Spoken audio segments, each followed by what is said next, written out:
الحمد لله رب العالمين الصلاة والسلام على سيد الأنبياء والمرسلين أما بعد فأعوذ بالله من الشيطان الرجيم بسم الله الرحمن الرحيم۔ اکثر اوقات جب ہم بیٹھتے ہیں تو بزرگ بتاتے ہیں کہ ہم نے جیٹھ آڑ کے بھی روزے رکھے ہیں۔ جیٹھ آڑ کا لفظ اس لیے بولا جاتا ہے سخت ترین گرمی اور لمبے ترین دن ہوتے ہیں، ان میں بھی ہمارے بزرگوں نے روزے رکھے۔ ہم میں سے بھی کچھ ہیں جنہوں نے وہ موسم دیکھا۔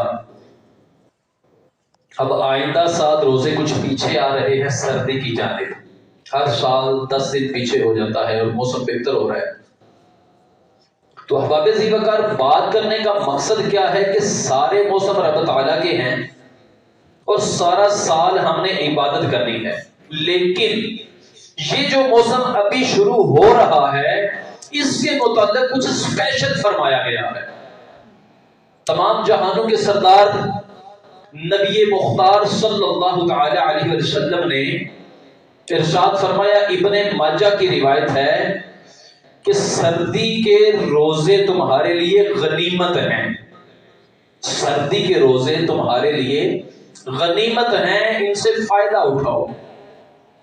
تو آج کل جو دن شروع ہو رہے ہیں وہ سردی کے شروع ہو رہے ہیں، تو نبی پاک علیہ السلام نے اپنی پیاری امت کو ایک پیارا مشورہ دیا کہ سردیوں میں چونکہ دن بہت چھوٹا، رات بہت لمبی ہوتی ہے، لہٰذا تم اس میں روزے رکھا کرو۔ ٹھیک ہے جناب، روزے رکھیں گے فائدہ کیا ہوگا؟ تو آئیے ذرا شیر خدا رضی اللہ تعالیٰ عنہ کی بارگاہ میں چلتے ہیں۔ علم و حکمت کا دروازہ حضرت چوتھے خلیفہ حضرت علی شیر خدا رضی اللہ تعالیٰ عنہ ارشاد فرماتے ہیں، once upon a time، ایک دفعہ کا ذکر ہے کہ ہم نبی پاک صلی اللہ علیہ وسلم کی بارگاہ میں حاضر تھے۔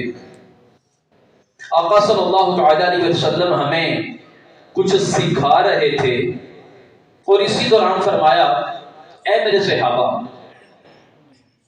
جنت میں ایک بہت ہی خوبصورت کمرہ ہے اور وہ کمرہ شیشے کا بنا ہوا ہے۔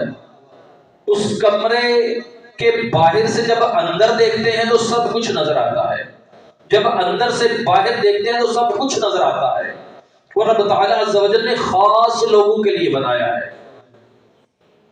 اس کے بعد نبی کریم صلی اللہ علیہ وسلم خاموش ہو گئے۔ ایک اعرابی صحابی کھڑے ہوتے ہیں، عرض کرتے ہیں، یا رسول اللہ صلی اللہ علیہ وسلم، وہ شیشے والا کمرہ کن لوگوں کو ملے گا؟ تو تمام جہانوں کے سردار صلی اللہ علیہ وسلم ارشاد فرماتے ہیں، اے میرے صحابہ غور سے سنو، یہ ان لوگوں کو ملے گا جو زیادہ روزے رکھنے والے ہیں۔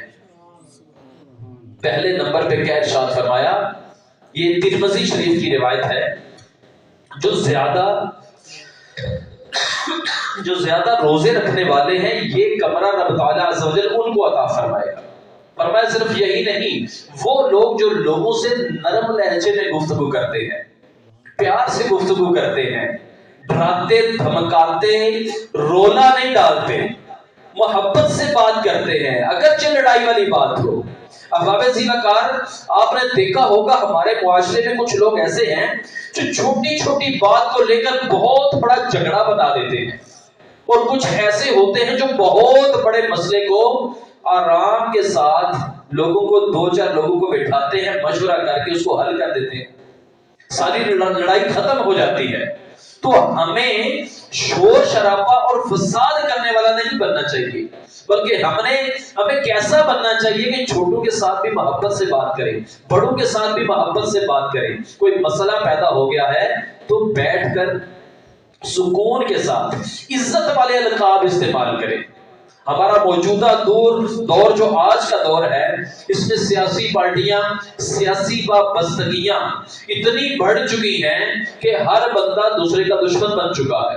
کوئی کہتا ہے فلاں پارٹی ٹھیک، کوئی کہتا ہے فلاں پارٹی ٹھیک۔ اب اسی موضوع پہ لے کر پورا دن تبصرے ہوتے ہیں، جھوٹ بھی بولے جاتے ہیں، عزتیں بھی خراب کی جاتی ہیں۔ تو یاد رکھیے، اگر کسی سے اختلاف ہے تو اختلاف کر سکتے ہیں آپ، لیکن اختلاف کے بھی کچھ حدود ہوتے ہیں، کچھ دائرہ کار ہوتے ہیں۔ آپ کو اپنی گھر والی سے اختلاف ہو سکتا ہے، اپنے والد محترم سے اختلاف ہو سکتا ہے، اپنے بھائی سے، بہن سے، بچوں سے اختلاف ہو سکتا ہے، لیکن جہاں بھی اختلاف ہو اس کو ایک طریقے کے ساتھ مینج کیجیے. آپ کہہ کے بلائیں. آپ یہ پیارے آقا صلی اللہ علیہ وسلم کی سنت مبارکہ. چھوٹا ہے یا بڑا اس کو آپ کہیں. تم نے یہ کیا، یہ جملے اچھے نہیں ہیں، اس سے سننے والے کی عزت بڑھتی نہیں بلکہ کم ہوتی ہے.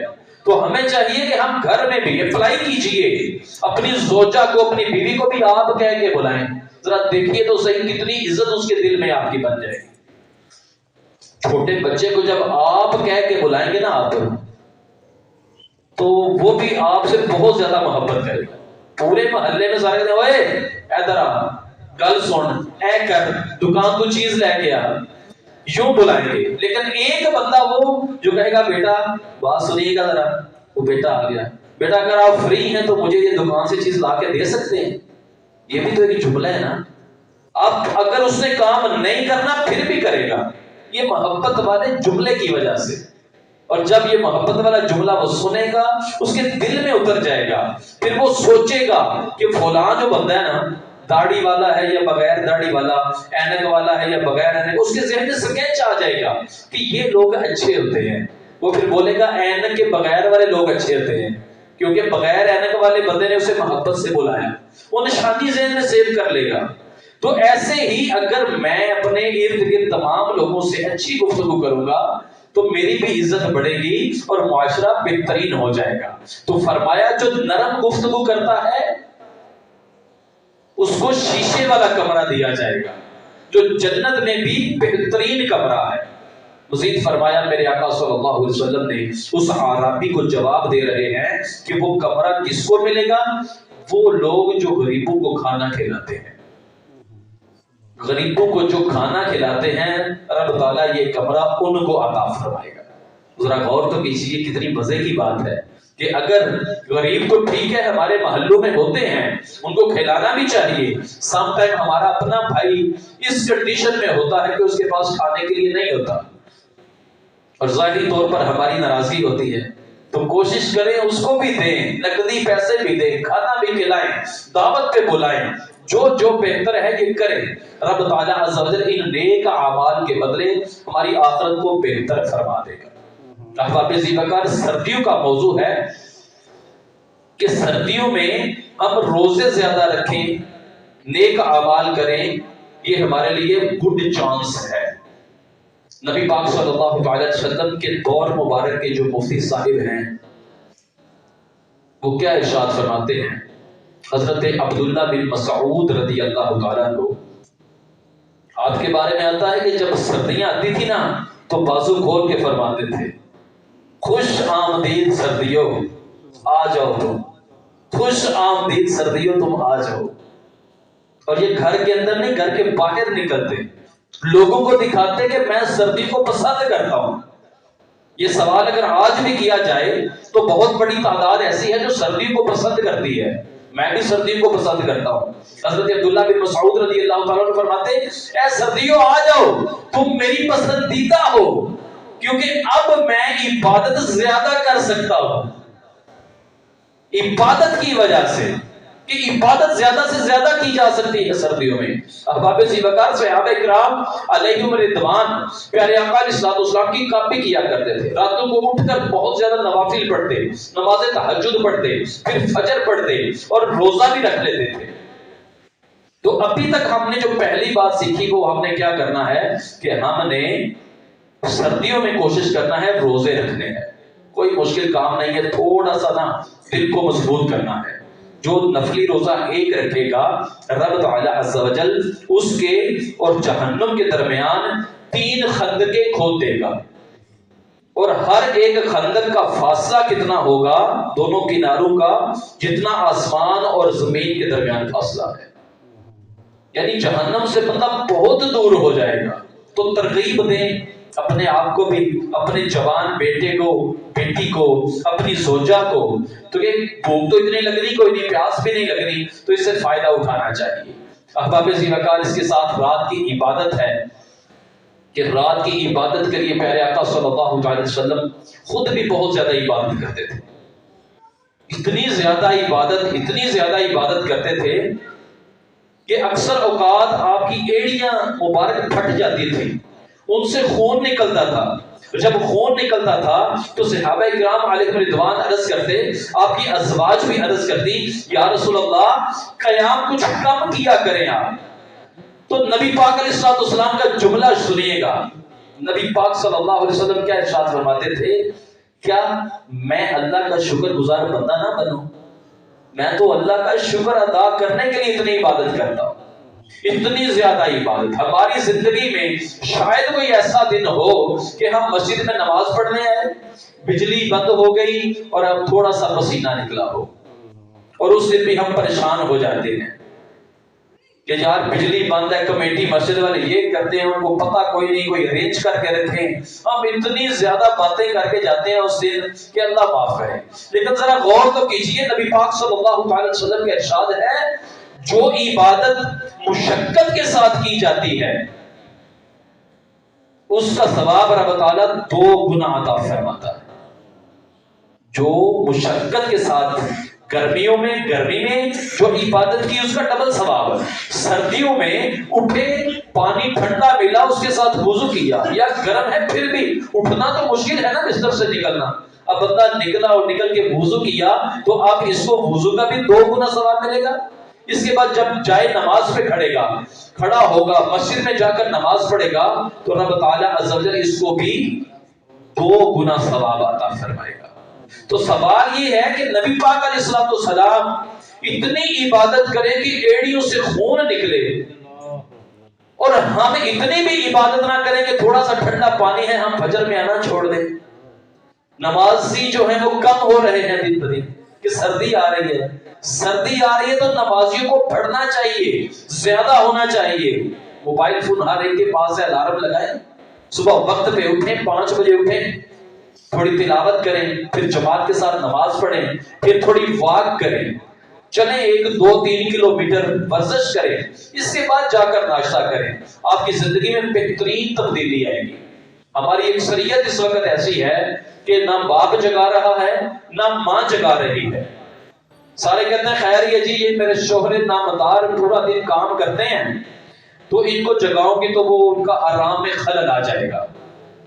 لیکن ذرا سنیے، آئیے ذرا مدینہ طیبہ چلتے ہیں، تاجدار انبیاء صلی اللہ تعالی علیہ وسلم کا فرمان سنتے ہیں.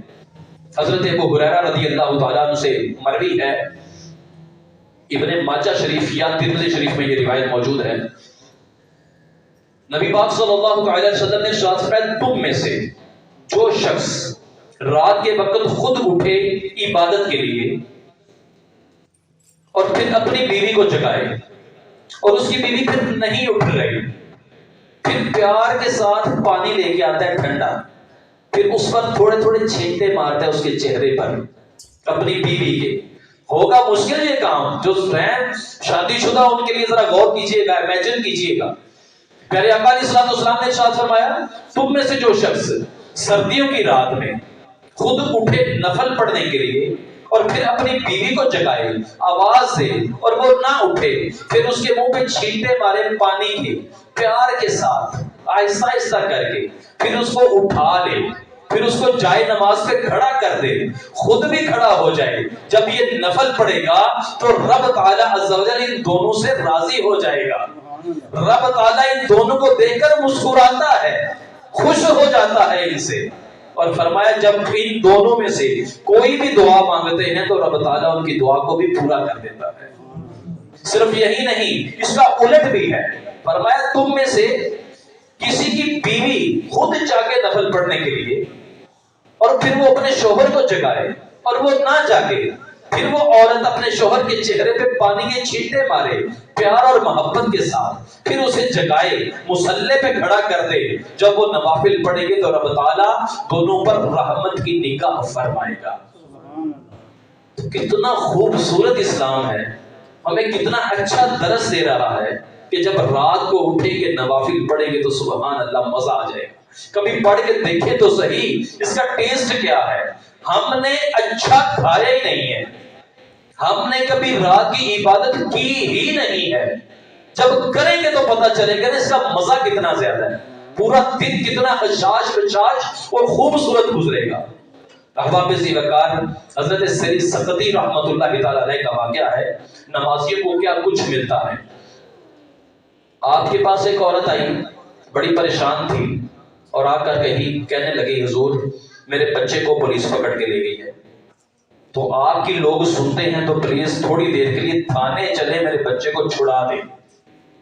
آپ نے کہا ٹھیک ہے تم بیٹھو میں کچھ کرتا ہوں. حضرت دیکھیے الٹی ہی چال چلتے ہیں دیوان گانے عشق، آنکھوں کو بند کرتے ہیں زیارت کے لیے. حضرت سری سقطی رحمت اللہ تعالی علیہ اٹھتے ہیں، وضو کرتے ہیں، جائے نماز پہ کھڑے ہو جاتے ہیں، نماز شروع کر دیتے ہیں. 2 رکعتیں پڑھی، سلام پھیرا، پھر کھڑے ہو گئے، پھر 2 رکعتیں شروع کر دی. جب پوری ہوئی تو وہ ماں تھی، ماں کا بیٹا جیل میں ہے، پولیس پکڑ کے لے گئی ہے. اس کا دل تو دھڑک رہا تھا پریشانیوں کے ساتھ. اس نے پھر کہا حضور نماز بعد میں پڑھ لیجئے گا، میرے بیٹے کے لیے چلے میرے ساتھ.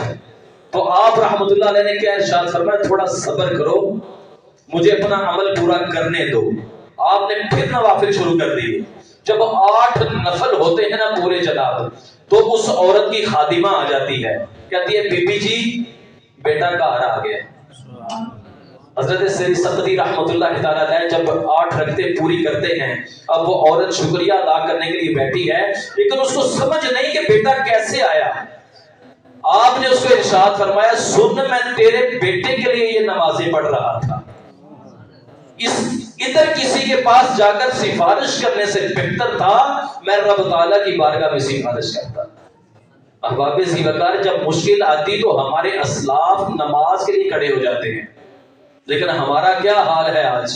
مشکلوں کے انبار لگے ہیں. اب ان مشکلوں کو حل کرنے کے لیے میں اپنی عقل کے مطابق زور لگاتا جا رہا ہوں کہ میں اس مشکل کو یوں حل کروں گا، فلاں جگہ نوکری کروں گا، یہ جاب چھوڑ دیتا ہوں، فلاں سے پیسے ادھار لے لیتا ہوں، جو آن لائن ارننگ ہے وہاں سے کرتا ہوں، کسی کو قرض دیتا ہوں سود پہ. ہم اپنی عقل کے گھوڑے دوڑاتے جا رہے ہیں، لیکن مشکلیں بھی بڑھتی جا رہی ہیں. مشکلیں ایسے حل نہیں ہوں گی، مشکلیں حل ہوں گی رب تعالیٰ عز و جل کی بارگاہ میں جھک جائیے. حضرت سیدنا ابو ہریرہ رضی اللہ تعالیٰ عنہ حاضر خدمت ہوئے، یا رسول اللہ صلی اللہ علیہ وسلم پیٹ میں بڑا سخت درد ہے. طبیب اعظم کل کائنات کے طبیب پیارے آقا صلی اللہ تعالی علیہ وسلم نے کیا ارشاد فرمایا؟ ترکی کھا لے؟ نہیں. جاؤ ڈاکٹر کے پاس دوائی لے کے آؤ؟ نہیں فرمایا. فرمایا ابو ہریرہ اٹھو 2 رکعت نماز نفل پڑھو. حضرت سیدنا ابو ہریرہ رضی اللہ تعالیٰ عنہ چون چراں تو ہماری طرح تھی نہیں نا. ہم تو 100 سوال کرتے ہیں یہ ہم کیوں کریں، کس نے کہا، کہاں لکھا ہے.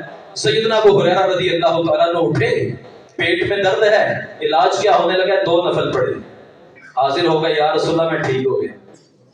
پیارے آقا صلی اللہ تعالی علیہ وسلم نے ارشاد فرمایا اے ابو ہریرہ یاد رکھو قرآن شفا ہے، اور جب تم نماز پڑھتے ہو تو تمہارے سارے اعضاء تسبیح کرتے ہیں، رب تعالیٰ تمہیں شفا عطا فرما دے گا.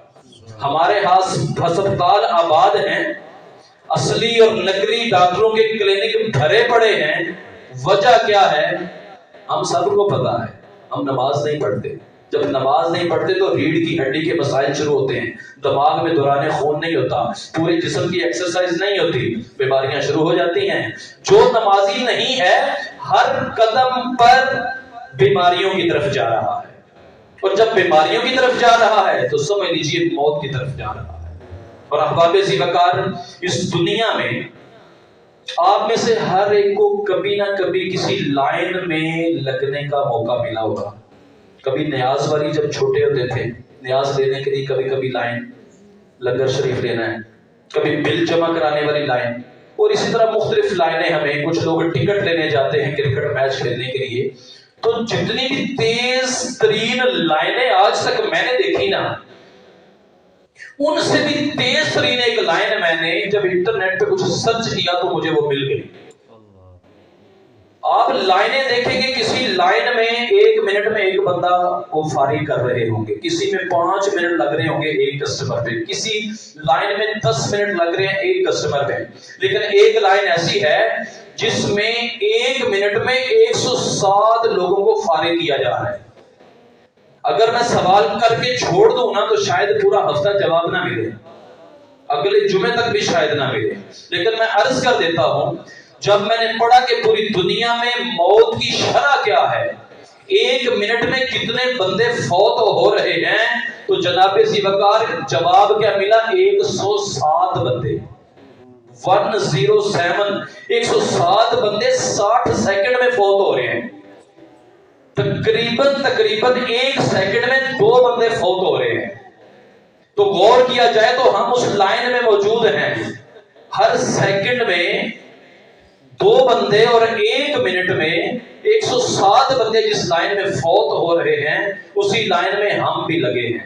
مجھے نہیں پتا کہ میرا نمبر کون سا ہے، ہر لائن میں جو لگے ہوتے ہیں ان کی خواہش ہوتی ہے میرا نمبر جلدی آ جائے، لیکن اس لائن میں لگے ہوئے ہم بھاگتے ہیں۔ احباب ذیوقار زندگی کا کوئی پتہ نہیں ہے کہ آج کا جمعے کے بعد